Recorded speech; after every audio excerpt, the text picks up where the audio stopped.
بسم اللہ الرحمن الرحیم. کوئی آیت یا سورے اجرت پر پڑھنا جائز ہے کہ نہیں؟ اس مسئلے کو خوب سمجھ لینا چاہیے. بعض لوگ بالکل اسے جائز سمجھتے ہیں اور باقاعدہ اجرت طے کر کے سورہ بقرہ پڑھتے ہیں یا کوئی اور سورے پڑھتے ہیں اور اس میں کسی بھی قسم کی قباحت محسوس نہیں کرتے ہیں. اور بعض لوگ یہ سمجھتے ہیں کہ یہ بالکل ناجائز ہے اور کسی بھی طرح اس کے جائز ہونے کے وہ قائل نہیں ہیں. دونوں حضرات افراط و تفرید میں مبتلا ہیں.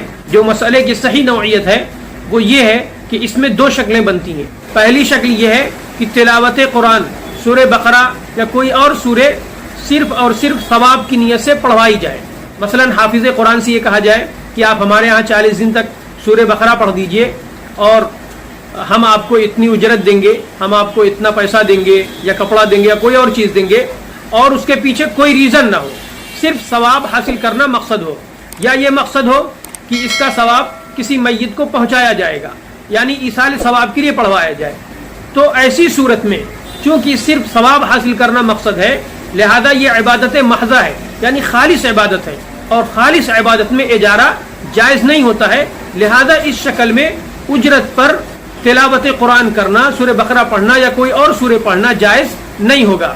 نہ پڑھنے والے کو ثواب ملے گا, نہ جس کے لیے پڑھا جا رہا ہے اس کو ثواب ملے گا.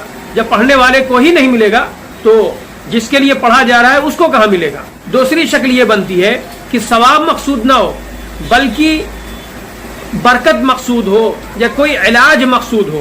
مثلا کسی شخص کو لگ رہا ہے کہ اس کی دکان میں یا اس کے مکان میں کسی شخص نے جادو ٹونا کر دیا ہے یا جھاڑ پھونک کر دیا ہے یا کسی اور وجہ سے برکت رخصت ہو گئی ہے.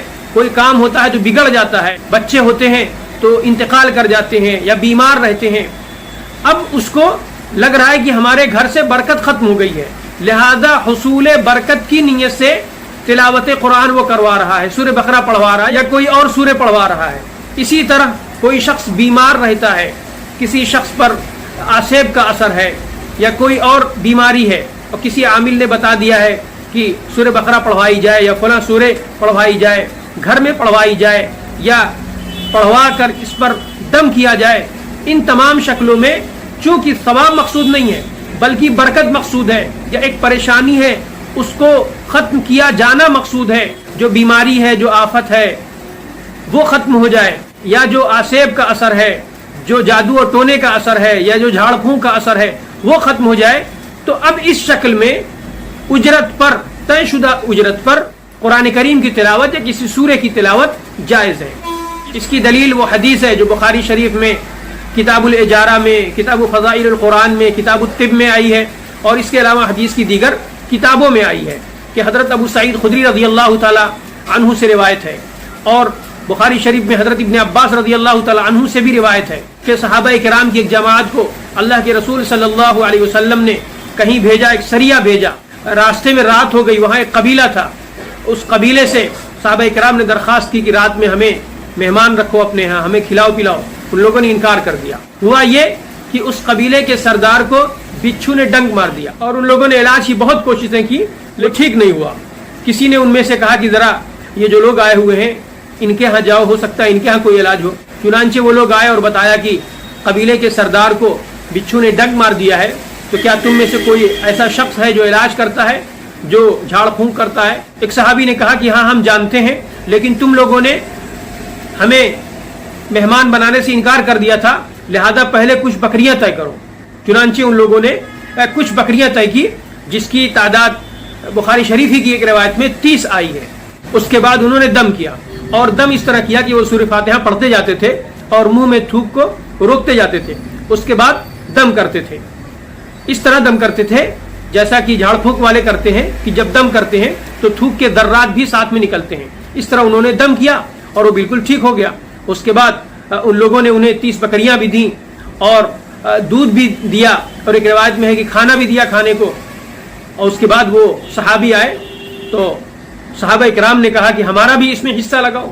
انہوں نے کہا کہ نہیں, پہلے ہم اللہ کے رسول صلی اللہ علیہ وسلم سے چل کر یہ مسئلہ پوچھ لیتے ہیں. اس کے بعد جب وہ لوگ مدینے واپس ہوئے تو اللہ کے رسول صلی اللہ علیہ وسلم سے مسئلہ دریافت کیا تو آپ ہنسے, اور آپ نے فرمایا ان صحابی سے جنہوں نے جھاڑ پھونک کیا تھا کہ تم کو کیسے معلوم ہوا کہ اس میں علاج ہے, اس میں رقیہ ہے؟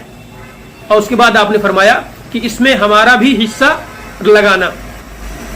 بخاری شریف کی جو روایت کتاب الطب میں حضرت ابن عباس رضی اللہ تعالی عنہ سے مروی ہے، اس میں ایک یہ لفظ بھی ہے کہ اللہ کے رسول صلی اللہ علیہ وسلم نے فرمایا ان احق ما اخذتم علیہ اجرا کتاب اللہ، کہ وہ چیز جس پر تمہیں اجر لینے کا سب سے زیادہ حق ہے وہ اللہ کی کتاب ہے۔